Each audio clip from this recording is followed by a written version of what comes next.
तो टाइटल में हमने जैसी बात की कि हम तीन चीजें देखते हैं। रिलेवेंसी बहुत इंपॉर्टेंट है। If there are multiple topics, बहुत अच्छा टॉपिक होगा, but if it is not relevant to your discipline, so again it is a not good topic for you. Second जो टॉपिक आप सेलेक्ट करते हैं उसमें ये है कि आपको जो डेटा है, जो पार्टिसिपेंट है, आपको ये डेटा मिल आसानी के साथ मिलेगा या नहीं। तो ये मैं बात कर रहा हूँ ओवरऑल, यानी जनरली किसी भी अच्छे टॉपिक के लिए। तो अगर आप सपोज डेटा ऐसा ले रहे हैं जिसमें आपको डेटा फिर आगे जाके कलेक्ट करने में मुश्किल होगी, आपको डेटा नहीं मिल रहे हैं, आपको पार्टिसिपेंट जो है वो इसी रेयर कंडीशन के साथ है कि वो आपको नहीं मिल रहे हैं, तो फिर आपको प्रॉब्लम्स होगी। That's why when you are going to select a topic, so आने वाले वक्त में देखिए कि जो टारगेट पॉपुलेशन है, क्या ये हमें हमें आसानी के साथ मिलेगी। If it will be available in cluster और किसी अच्छी एक दो तीन जगहों पे हमें डेटा इंस्पेक्टेड है कि वहां पे मिल जाएगी, so that is again a good topic. तीसरा है कि ऐसा टॉपिक आप सेलेक्ट करिए जिसमें बैकअप पर कोई लिटरेचर हो, यानी ऐसा टॉपिक जिसमें कुछ ना कुछ ऑलरेडी स्टडीज हो गई हो, क्योंकि you all are in the under grade. और आपको ये स्टडीज जो है न सिर्फ ये कि गाइडेंस प्रोवाइड करेंगे, बल्कि हेल्प करेंगे कि किस तरह हम इस स्टडी को आगे ले जाएंगे, बल्कि इससे आप अपना प्रोपोर्शनल जो है उस पर भी बेस कर सकते हैं। सही। अच्छा, ओके। अब आपकी टाइटल जो है ये आपने सेलेक्ट कर दिया। अब आपके टाइटल में क्या होनी चाहिए? अब चार चीजें जो हैं ये मस्ट है आपके टाइटल में, और वो क्या है? दैट इज कि आप स्टडी कहाँ कर रहे हैं, किस तरह करेंगे, और आपके पार्टिसिपेंट कौन होगी, और उस पार्टिसिपेंट के साथ आपके ऑब्जेक्टिव क्या होगी। तो मैं ज्यादा डिटेल से नहीं जा रहा हूँ टाइटल में, आप बिकॉज ऑल ऑफ यू जो हमारे IPMR से मोस्टली हैं, आप सबकी जो टाइटल सेलेक्ट हो चुके हैं। लेकिन मैं ये टाइटल पर इसलिए बात कर रहा हूँ कि यहाँ पे हमारे एज स्टूडेंट्स भी हैं जो या तो दूसरे ऑर्गेनाइजेशन से हैं या अभी they are in the not in the 8 और 10 सेमेस्टर, सो दैट्स व्हाई हम टाइटल को डिस्कस कर रहे हैं। तो हम बात कर रहे थे टाइटल में कि टाइटल में आपके टाइटल सेलेक्ट कर दिया that is relevant to you. Cluster of data जो है participant that is also available easily, and you that is expectation ki that will be here and there. And the third one is already literature जो है, और literature में simply if you have three minimum three relevant article, so that is okay, green signal कि yes आप इस topic पर काम कर सकते हैं। अब आते हैं टूवर्ड जो हमने बता दिया कि टाइटल में क्या क्या होनी चाहिए। तो ये what, where, when and how. तो हाउ जो है ये आप क्रॉस सेक्शन स्टडी, अक्सर स्टूडेंट्स अच्छा टॉपिक लेके आते हैं, उसके एंड में कोई सी डिजाइन नहीं होती, तो ये जरूर उस पर लिखे कि randomise control trial, cross sectional study, qualitative study, a mix approach study, systematic review and Meta analysis. तो इस तरह की स्टडी जो जित ऑफिशियल नेम, जैसे सपोज एक स्टूडेंट्स के टाइटल में था रेट्रोस्पेक्टिव स्टडी। अब retrospective study that is that official terminology नहीं है, या वहां पे एक लिखते हैं कि एक क्रॉस सेक्शनल सर्वे। तो क्रॉस सेक्शनल सर्वे के बजाय आप क्रॉस सेक्शनल स्टडी लिखिए, because this is the official terminology. या आप लिखते हैं कि observation study design, again this is not an specific study design. तो जो WHO की तरफ से क्लासिफिकेशन ऑफ स्टडी डिजाइन है, जो ऑफिशियल टर्मिनोलॉजी है, वही टॉपिक वही स्टडी डिजाइन आप यूज करें, cross section study. If your cross section study is चाहे ये डिस्क्रिप्टिव है या एनालिटिकल है, क्योंकि there are two types of cross sectional, that is the descriptive and it is the analytical, depend on इधर आप हाइपोथेसिस टेस्टिंग करते हैं या नहीं करते। If you are do not going to check your hypothesis, so this is descriptive, and if hypothesis is there, so this is the also known as the analytical or also known as the comparative। खैर, तो दोनों में आप जो है ये title में mention नहीं करेंगे कि ये कंपेरेटिव है, कि ये डिस्क्रिप्टिव है, या ये एनालिटिकल है, ये ऑब्जर्वेशनल है। सिंपल आप लिखेंगे अ क्रॉस सेक्शनल स्टडी। सही। तो सेकंड पॉइंट जो है कि आप कहाँ करेंगे, तो स्टडी सेटिंग जो है, आप अक्सर स्टूडेंट्स लिखते हैं कि इन IPMR। तो IPMR इज एन इंस्टीट्यूट, और उसके ये खैबर मेडिकल यूनिवर्सिटी में यहाँ पर है। तो दैट्स वाई जब when you are writing your study, तो कोशिश करिए कि इसको थोड़ा सा ऐसा सेटिंग दे दे जो सब उसको जानते हैं और थोड़ा सा कॉमन हो।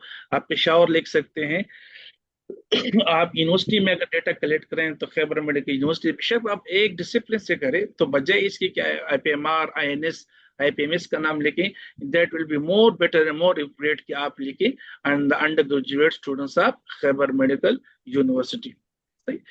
एक चीज जो अक्सर स्टूडेंट्स से होती है, that is the use of abbreviation and acronym. ये बिल्कुल भी आप यूज ना करें until if it is a universal abbreviation like the WHO, USA, UAE, UNESCO, यानी जो through out the world use होते हैं। सो उसके अलावा बाकी जितनी भी एब्रिविएशन है वो टाइटल में आप यूज नहीं कर सकते।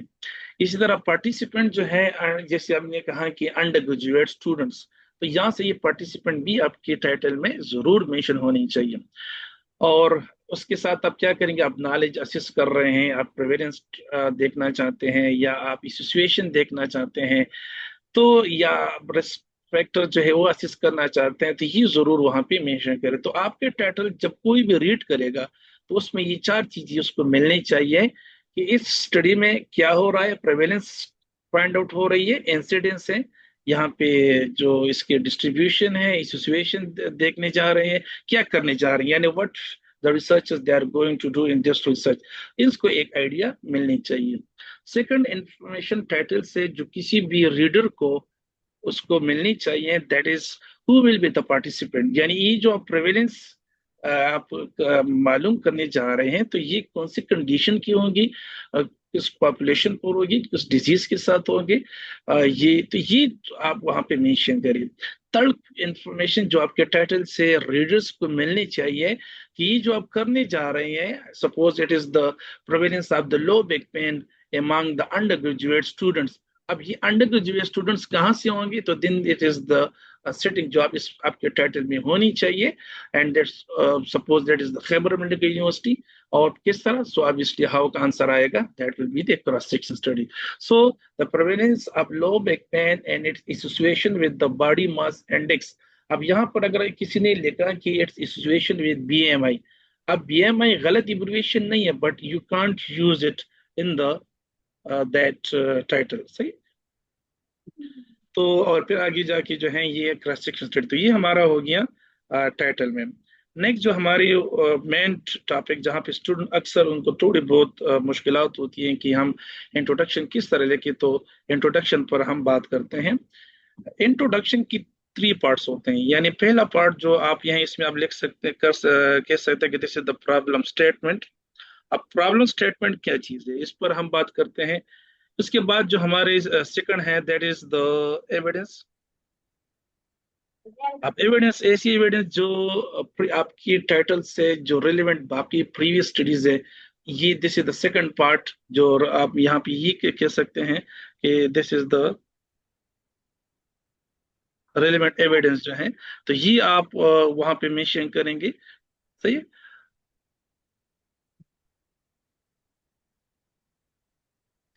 अच्छा, नेक्स्ट जो आपकी और उसमें होगा, इंट्रोडक्शन में होगा, that would be the rational. अब चूंकि रेशनल मैं भी आप लोगों ने इसको पहले लिखा किया होगा, तो that is actually will be present in the end of the introduction. आप यहाँ पे 3 पार्ट्स, यानी पूरी जितनी भी आपकी इंट्रोडक्शन है, ये हमारे 3 पार्ट्स पर मुश्तमिल होगी। That would be the problem statement, then the relevant evidence, and the third component this is the rational. अब रेलिवेंट एविडेंस को समझाओ, इसको कहा जाता है कि बॉडी ऑफ द इंट्रोडक्शन, यानी this is the main part. आप इस तरह कह सकते हैं कि दिस इज 20% जो कंटेंट होगा, that will be in the problem statement, 20% rationale होगा, एंड 60% जो है this is your relevant evidence और the body of the introduction. यानी इसमें आपका मेन कंटेंट जो होगा, ये that will be in the relevant evidence.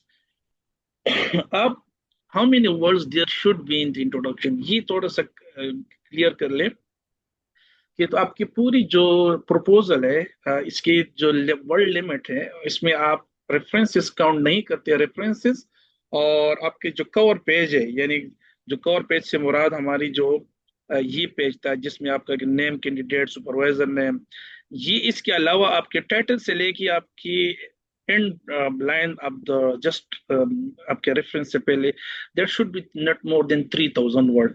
यानी आप जो प्रपोजल लिखते हैं तो इसके टोटल वर्ड जो है, और अगर बहुत ज्यादा हो जाए सो देयर में भी 200 300 आप ऐड कर सकते हैं, यानी 3200 और 3300, but not more than that.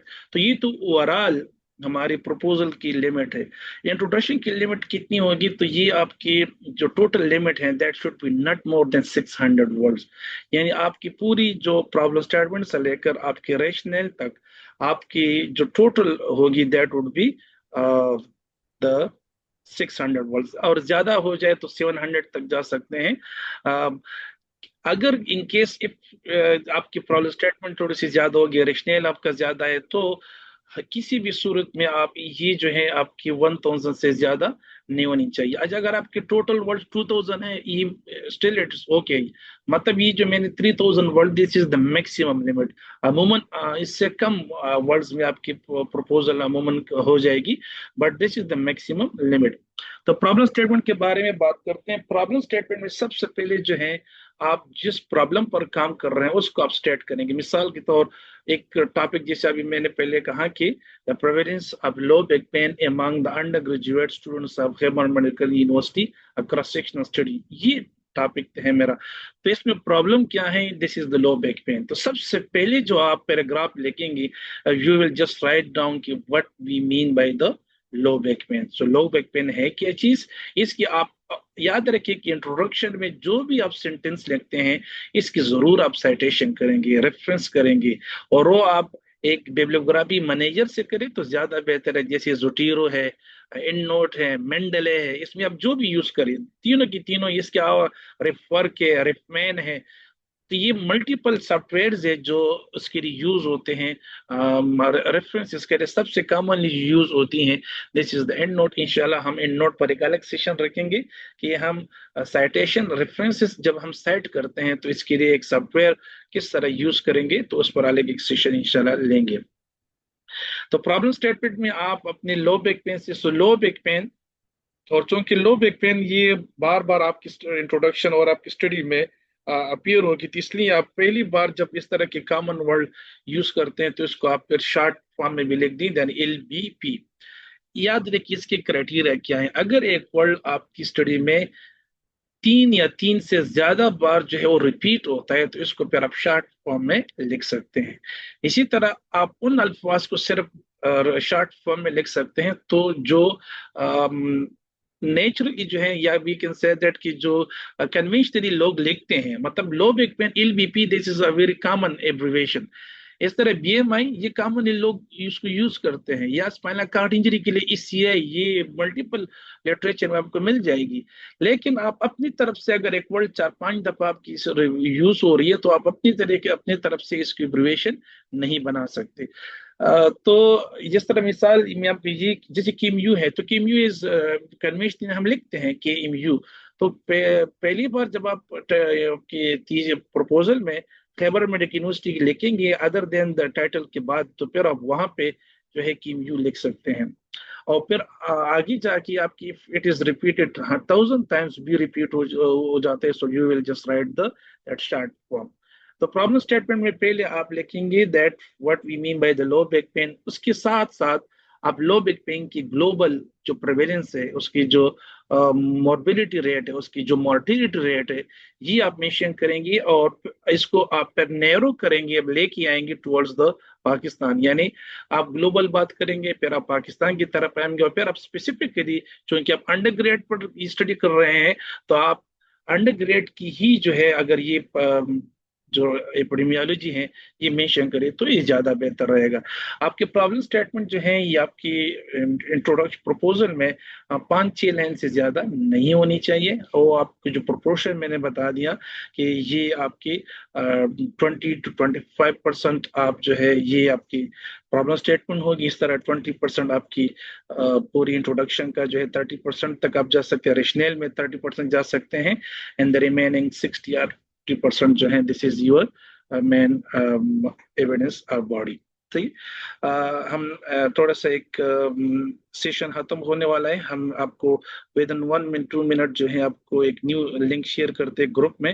आप उसको दोबारा चेक कर लें and we will again come towards the relevant word, जिसमें हम उसमें जाएंगे, गूगल स्कॉलर पे जाएंगे, हम पबमेड पे जाएंगे और प्रैक्टिकली वहां पर लिटरेचर सर्च करेंगे कि how to search the literature. एक न्यू शेयर स्क्रीन जो है वो शेयर करेंगे और फिर एडवांस सर्च किस तरह करते हैं, बूलियन ऑपरेटर किस तरह यूज करते हैं, इस पर हम इंशाल्लाह वहां पर बात करते हैं। सही है?